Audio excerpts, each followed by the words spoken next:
Season 3 of The Wheel of Time is just around the corner. As a fan, one of my favorite things is diving into the story's mysteries. To kick off the new year, let's revisit some of the unresolved questions from the first 2 seasons and speculate on how the show might address them. We'll start with one of my favorites, Padan Fain. So, let's go forward and back.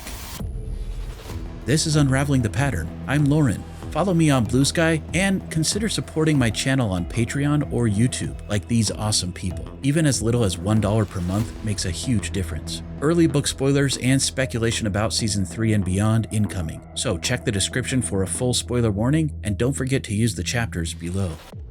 So what's the deal with Padan Fain? Seriously though, I wanted to dedicate an entire video to Padan Fain because he's one of the most intriguing characters in the books, but I feel the show hasn't done him justice. At least not yet. I'm hoping Season 3 gives him a bigger role, especially in Perrin's arc, and that some of the mysteries I'll discuss here get resolved. And there are a lot of mysteries. Like, was Padan Fain the one who led Mat to the ruby-hilted dagger in Shadar Logoth? If so, why? Why is he even interested in the dagger? Does Mordeth exist in the show's lore? How did Padan Fain get the dagger after Moraine healed Mat? And how did Loial and Uno survive after being stabbed with it? Also, how did Padan Fain survive in the ways or travel through them without channeling? Let's tackle these one at a time. In Season 1, someone, or something, led Mat to the ruby-hilted dagger in Shadar Logoth. We hear Padan Fain's eerie whistle right before Mat finds the dagger and just as Mashadar appears, suggesting a deliberate connection. But if Fain led Mat, why wasn't it clearer? Was he already influenced by Mordeth? If not Fain, could it have been Mordeth, like in the books? Mordeth famously casts no shadow, yet Mat was led by one, hinting it could have been Fain or another person. Will Mordeth even appear or be mentioned in the show? Lan explained how Shadar Logoth's people walled themselves in and refused to aid Manetheren during the Trolloc Wars, but he didn't mention Mordeth, the figure responsible for spreading that evil in the books. It is said that evil itself grew from the city's heart, consumed everyone and everything that lived. That line from Lan suggests that the evil of the city came from the heart of the city, rather than from a single person. Why leave Mordeth out? I wonder if they'll replace Mordeth with Mashadar. I get that the show has to streamline dialogue and avoid introducing too much lore too soon, unless it's directly relevant. And even without Mordeth, Lan's exposition already felt long in this scene, and likely boring for non-book readers, even with Mat's joke to break it up. A couple of things. One, that's more words than you've said all day, probably ever. And 2, why in Light's name did you bring us here? Much of what happens with Mat and Padan Fain in the show feels so unclear that it's hard to tell if scenes were cut, or the lore was simplified or changed, or if more will be revealed later. I'm sure Barney Harris's departure after episode 6 likely disrupted plans for Mat's arc as well. The setup between Mat and Padan Fain in episode 1 seemed to foreshadow a bigger confrontation, and the finale scene with Perrin and Fain feels like it was originally meant to include Mat instead. Another lingering question is how Padan Fain ended up with the dagger by the end of Season 1. My guess? The original plan had Fain taking it from Mat during the finale, then using it to stab characters like Loial, but I'm getting ahead of myself. We'll get to that. To me, Mordeth, or at least Mashadar, is central to both Mat and Padan Fain's arcs and the Wheel of Time story overall. In the books, Padan Fain's transformation begins in Shadar Logoth, where he's dragged into the city alongside terrified Trollocs and Fades, creatures so afraid of Shadar Logoth they only entered because Beelzemon forced them. At this point, Fain was just a Dark Friend, turned Hound, forced to track the Taviran boys for the Dark One. But in the city, Fain encounters and is possessed by Mordeth, setting him apart from other Dark Friends. As a side note, I wish the show had leaned more into the terrifying potential of this sequence, with members of the group sneaking through the eerie city, Mashadar lurking, and Shadowspawn hunting them while also being hunted by Mashadar. Instead, we got a rush scene of everyone panicking and fleeing a shadow. It was tense, but to me it wasn't truly scary, which feels like a missed opportunity. Anyway, in the books we learn that Shadar Logoth's evil, Mashadar, differs from the Shadow. Though both are evil, they oppose one another. This is why Shadowspawn fear the city, and why Mordeth casts no shadow. Mordeth couldn't leave the city unless he either possessed someone, or if he convinced them to take a cursed object, like the dagger, out of the city. But Mordeth didn't anticipate a couple problems. One, Mat was not as easily influenced by the evil from the dagger as he should have been, because of his Taviran nature. And two, Padan Fain was so deeply corrupted by the evil of the Dark One that Mordeth was unable to fully possess him, For these reasons, Mordeth did escape the city after merging with Padan Fain, but he does not feel complete without the dagger. Padan Fain became a hybrid of two evils, Mordeth or Mashadar fighting against the Dark One's influence. This duality drives Fain to seek the dagger to feel more complete, hoping it will free him from the Dark One while strengthening Mordeth's hold. This is clearly too much detail for the show to get into, but I do feel that some of this is important to the story, especially because when last we saw the Shadar Logoth dagger in the show, Matt had fastened it to a Shan-Chan pole and made it into a spear, and I really hope the show doesn't turn this into Matt's iconic weapon from later in the series. The good news is, there's some evidence the show might explore this further and delve deeper into some of the lore that makes Padan Fain more interesting.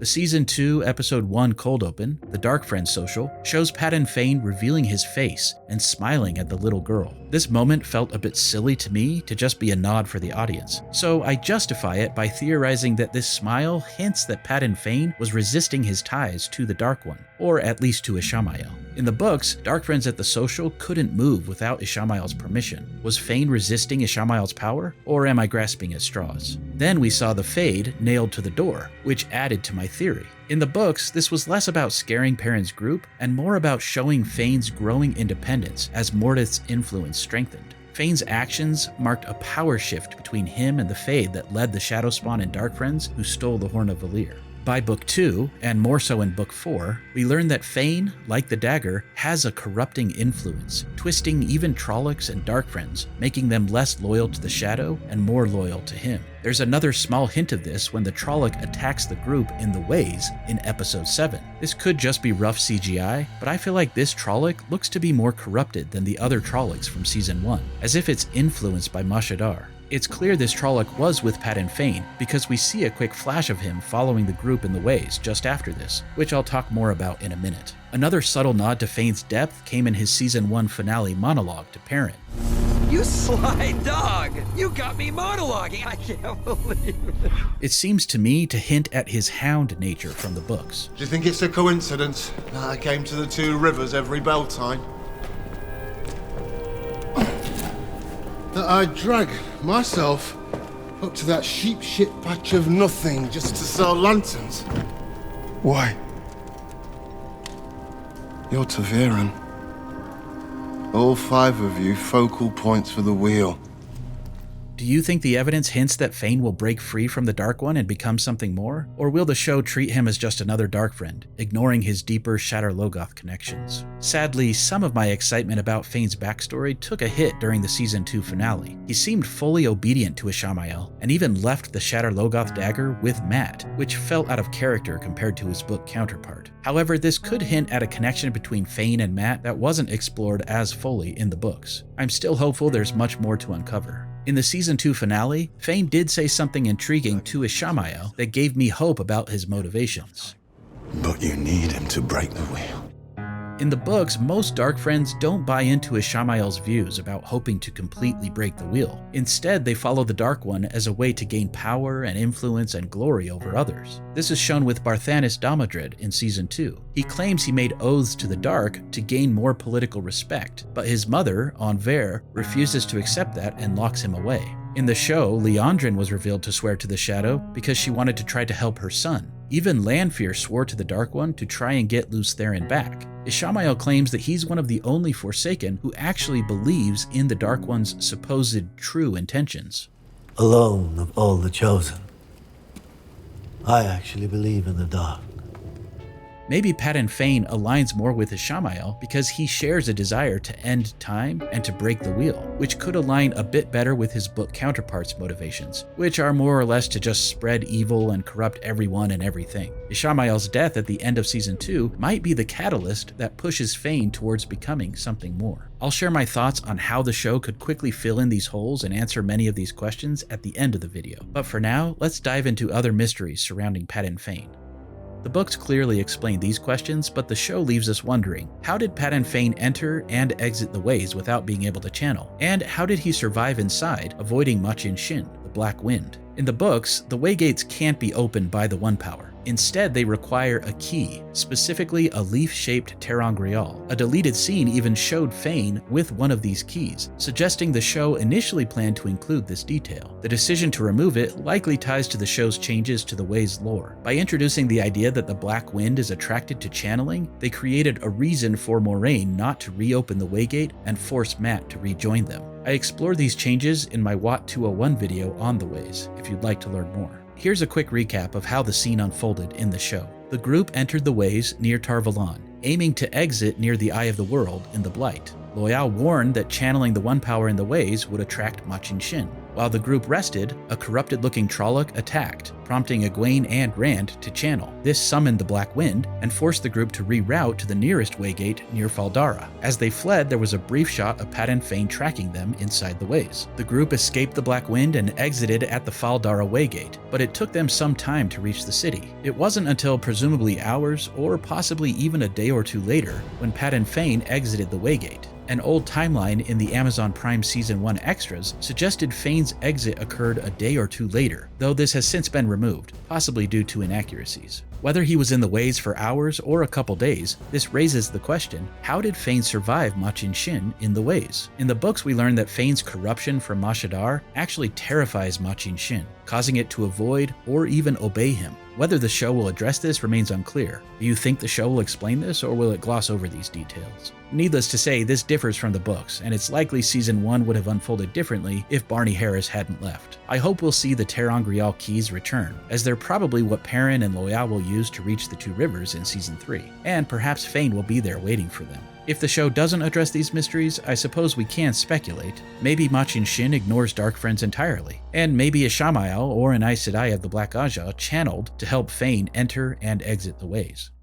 Perhaps the real question isn't about finding the answers to some of these mysteries, but whether the show intends to address them at all. Were these details meant to be intriguing puzzles for the audience to ponder, with potential future answers? Or are the showrunners simply hoping we'll overlook these inconsistencies and plot holes and move on? Another big mystery is how Uno and Loial survived being stabbed by the cursed dagger at the end of Season 1. First, it's a common misunderstanding that Uno was stabbed or killed. We never actually see him get stabbed, just a brief shot of his body after a Fade kills another Shienaran soldier who looks similar. So, to clear it up, Uno was likely just knocked out, not killed, at the end of Season 1, which explains why he's fine at the start of Season 2. Loial's case is different. He was clearly stabbed by Padan Fain with the cursed dagger, which in the books would kill any human in seconds. However, to be fair, we don't know how an Ogier would react since it's never addressed in the books. Sarah Nakamura, the show's book consultant, hinted we might get answers later. She offered a personal theory suggesting an Ogier's size and goodness might delay the effects. However, she admitted she wasn't involved when the writers decided to stab Loial. She told fans, "Give it time."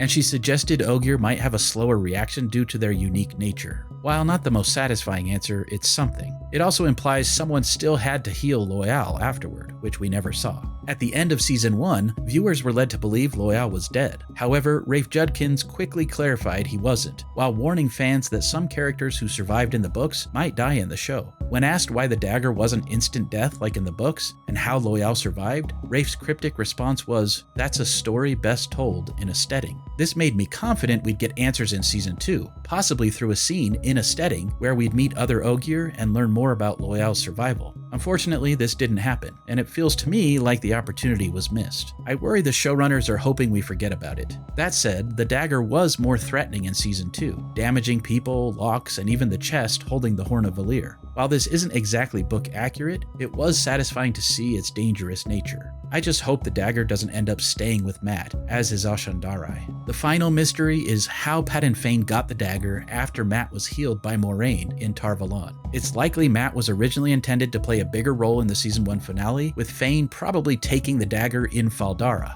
This would have set up a Season 2 storyline where Mat, Perrin, and Rand chased both the Horn of Valir and the dagger to save Mat. Rafe Judkins even expressed regret about not being able to show the boys on the hunt for the Horn, saying, "My biggest sadness of Season 2 is that we couldn't do the boys on the hunt for the Horn. I love those three together." Instead, what we saw was Moraine seemingly healed Mat from the dagger's evil, Lan covered it in a blanket, and then nothing. Padan Fain followed the group through the Ways, and by the finale, he suddenly had the dagger and used it to stab Loial. Well, you got me. By all accounts, it doesn't make sense. It's unclear what happened to the dagger after the inn in Tar Valon. Did Lan and Moraine take it to the White Tower? How did Fain end up with it in Faldara? I hope the show addresses this, but I fear it may remain one of those unresolved mysteries. Making videos about the Wheel of Time show as a book fan can be tricky, especially when mysteries from the show remain unresolved. I don't know if the show will address some of these questions later, which makes me worry about accidentally spoiling something. Of course, I hope these mysteries are answered in a satisfying way and align with the books, but at the same time, I enjoy the suspense of new mysteries and outcomes that keep fans guessing. What frustrates me is when the show glosses over lore or changes important details. So far, I haven't seen proof that their changes improve on Robert Jordan's original work. Often it feels like they've written themselves into a corner, and some of these mysteries come off as plot holes or lazy writing, rather than intentional breadcrumbs leading to satisfying resolutions. That said, I'm still hopeful that Season 3 or beyond will address these issues. I'd especially love to see Padan Fain play a bigger role, particularly as Perrin returns to the Two Rivers. I'm no writer, but I think there's a way they could tie up these loose ends while keeping things simple for non-book readers. Here's my idea. Imagine an episode cold open, probably somewhere in mid to late Season 3, around the same time that Perrin arrives in the Two Rivers. Imagine a scene of Padan Fain torturing a Fade in a tent in the White Cloak camp, just outside of the Two Rivers, similar to the same scene in The Shadow Rising. It could even start as a callback to the very organized White Cloak camp we see in the Season 1 Episode 2 cold open. But then the camera could pan over to a part of the White Cloak camp that's more disorderly and dirty, implying Fain's corrupting influence. Cut to Fain in one of the tents with a chained Fade. As Fain tortures the Fade, we could see quick flashes of him in Shadar Logoth, where we hear the whistle, and perhaps see Fain is attacked or possessed by Mashadar. Then we could see a flash of him leading Mat to the dagger, flashes of him tracking the boys in Tar Valon, and even grabbing the dagger from the room after Moraine heals Mat. Then a flash of him tracking the group through the ways, and even using the Waygate key to get in and out. This could be reinforced by introducing the concept of the Waygate keys with Perrin and Loial in Season 3 as they head to the Two Rivers, in or near the same episode. Perhaps we could even see him resisting Machin Shin. Another flash of Padan Fain and Faldara, stabbing Loial and stealing the horn, and then a flash of him at the Darkfriend social. Finally, as he continues to torture the Fade in the present, we could see him doing something similar to the Fade that was nailed to the door on the road. By using quick flashes and haunting voices, the audience could be brought to understand fairly quickly that Padan Fain is resisting his ties to the Dark One, and that the corrupting influence of Mashadar is changing him. I'd love to see a moment where Padan Fain is then confronted by Dane Bornhold, similar to how it plays out in the book. It would help the audience to understand that he's having a corrupting influence on the White Cloaks who are there trying to capture and kill Perrin. What do you think? Is this too much, or could it work? Will they address any of these mysteries, or just move on? Let me know your thoughts in the comments. Thanks for watching, liking, and subscribing. If you haven't seen these videos, please check them out. And until next time, let the dragon ride again on the winds of Prime.